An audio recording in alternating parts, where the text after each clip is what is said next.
নমস্কার বন্ধুরা, আজকের রেসিপি চিকেনের চিৎকার।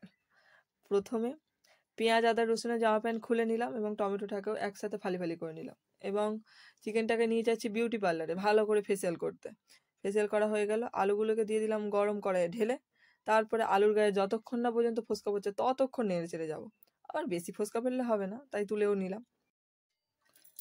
অস্ত্র শস্ত্র রেডি করে নিলাম এবং রেডি করার পরে আদা রসুনকে ভালো করে ফেস ওয়াশ করে তারপরে শিলনোড়ায় দিয়ে ভালো করে পিষে নিলাম।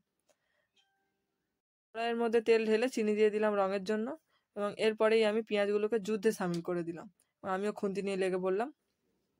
এরপর একটু লবণ দিয়ে ভালো করে পেঁয়াজগুলো যুদ্ধ করছে এখনো পর্যন্ত কড়াইয়ের মধ্যে এবং টমেটো দিয়ে দিলাম যাতে যুদ্ধটা আরও বেশি ভালো করে হয় এবং দুজন মিলে যুদ্ধ হচ্ছে। যুদ্ধে সৈন্যদল বাড়ানোর জন্য আমি আদা ও রসুনকে এক এক করে দিয়ে দিলাম, দিয়ে ভালো করে ওদের মধ্যে যুদ্ধ আরও যাতে ঘনত্ব বেড়ে যায় তার কাজটা করলাম। যুদ্ধের জোর বাড়ানোর জন্য লঙ্কা হলুদ দিয়ে দিলাম, ভালো করে কষিয়ে নিয়ে এরপরে আমি চিকেনগুলোকে ঠেলে ফেলে দিলাম।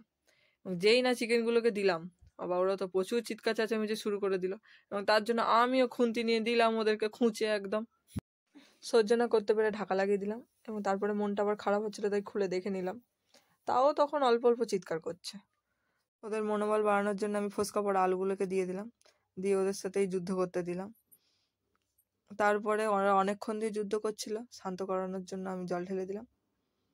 জল ঢেলে দেখলাম যে ব্যাস, আর চিন্তা কিসের। গরম ভাতে বসে পড়ুন সবাই সপরিবারে, রবিবারের দুপুর একদম জমে যাবে।